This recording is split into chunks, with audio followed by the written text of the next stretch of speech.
Hey, what is up guys? This is the first book review in a very long line of trilogy books or series books that I will be doing over the course of the summer. Right now it's May 18th, and this is when I'm starting up the reviews, so you should have book reviews going up through probably September or even October. This week's book for you guys is George R.R. Martin's A Game of Thrones.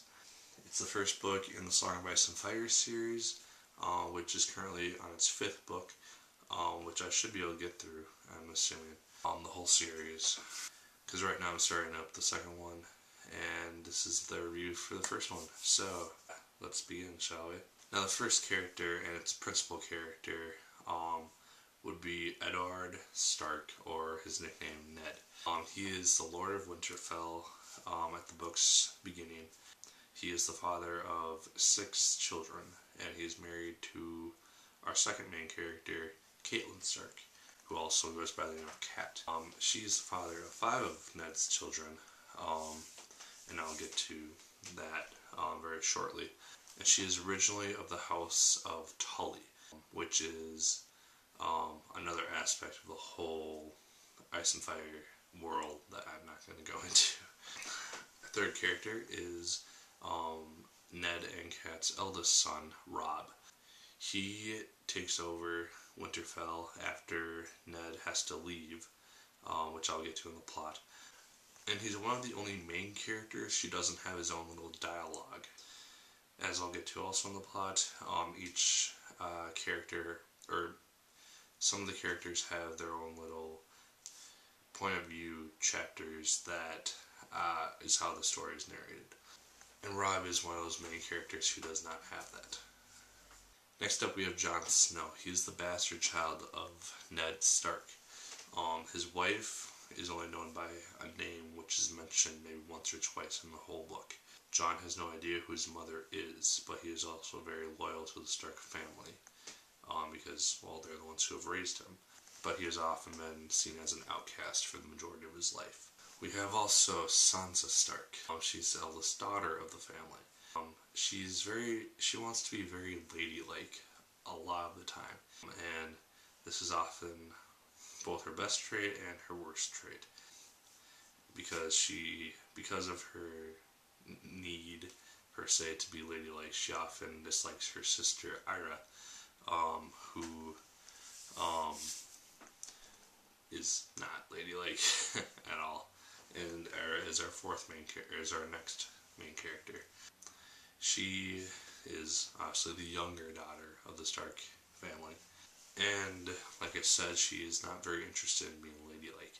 She is often more interested in what the men do, as in sword fighting and stuff like that.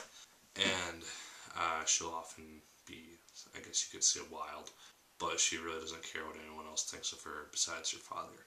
And last but not least, we have Bronn, or I guess in this show he's called Bran Stark. He is the second to youngest child of the Stark family, and he's a boy of 7.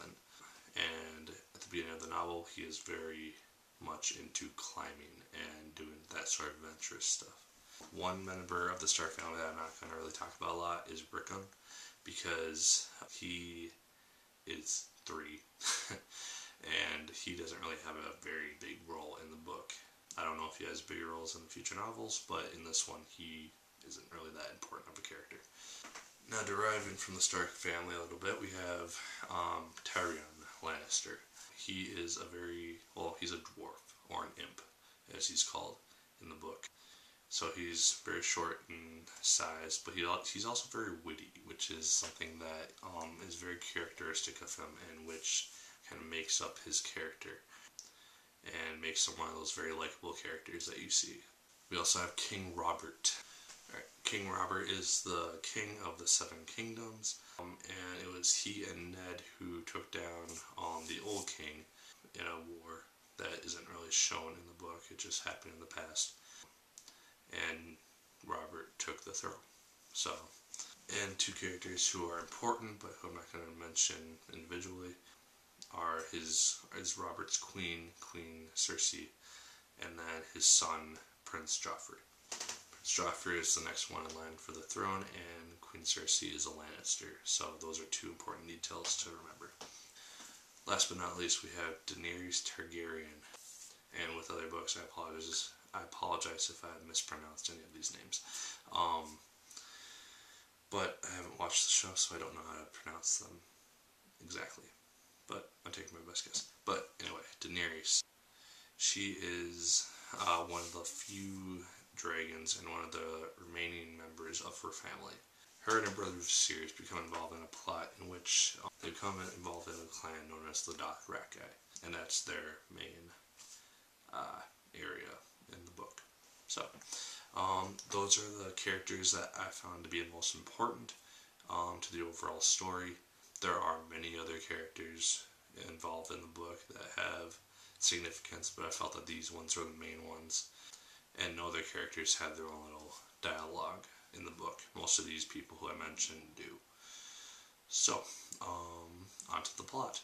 The plot is very complex. The story begins in Winterfell after a short prologue in which all the characters are introduced based on their individual narrations. You could see Jon, you could see Arya, you see Catelyn, Eddard, all these major characters, and they're kind of introduced into the story based on the events that happen to them. And then, very shortly after, King Robert appears in Winterfell with his family and guards and whatnot, and asks Ned to be his hand or his assistant, or advisor, I guess you could call it. Which Ned, after some events unfold, sees a little choice in the matter, and goes south, leaving Robb as the new Lord of Winterfell. And from there, the story kind of branches out into various different things. You see things in perspective from different characters. You got Tyrion, who is doing his own thing. You got Catelyn, who eventually does their own thing. Jon, who does something totally awesome, whose narration is one of my favorites to read. And then you got Eddard, Arya, and Sansa all together, and it's just really cool to see all those things. And then on a totally different continent, you get Daenerys and Viserys, who are, like I said, involved in the Dothraki plot in trying to win back their throne, which they feel has been unfairly taken from them. Another thing to know about the plot is that very shortly, within the first few pages of the book, the Stark family comes upon this dead mother, or this dead direwolf mother, who has 6 direwolf cubs, one for each member of the Stark family. So, and those wolves play a very significant role in the book, because they're kind of the protectors of each of the children. So, know that. The book itself is approximately 674 pages in that version that I had. And yeah, I don't want to say much more about the plot because I don't want to spoil anything, because it's very easy to. One thing I would say is that if you're planning on watching the show while reading the book, things in the show will spoil the book for you. I watched the first episode when I had about 200 pages or so left in my book, and there was something that appeared in the first episode which was just revealed within like the last fourth of the book. So that made me really glad that I hadn't started the show yet. So if you're going to read the book while watching the show, know that things are going to be spoiled for you. Alright, next up we have themes. 4 themes that I kind of picked out. First one is justice, and this is a very loose term, I guess you could call it, since the main justice that's dealt with is the king's justice, and depending on who's the king, that can be seen in different ways, or the Lord, or whoever is dispersing the said justice. They each have their own little interpretation of it. Next up we have right versus wrong. This is obviously just going to be in there as it is in most other books, but it's seen much more clearly in this one. We also have death. Death has a very significant role in this book in that you never know if something is truly dead. And lastly, we have truth. This also plays a very significant role, as the book is also something of a murder mystery. Lord Eddard is trying to solve the said murder and trying to discover the truth of the true heir to the throne. And lastly, we have enjoyment. I love this book. Granted, it takes about 100 pages to really start to get into it, but after a while, it just goes. It's so entertaining to read. The story works very well. The characters are entertaining to read and see their different viewpoints on things.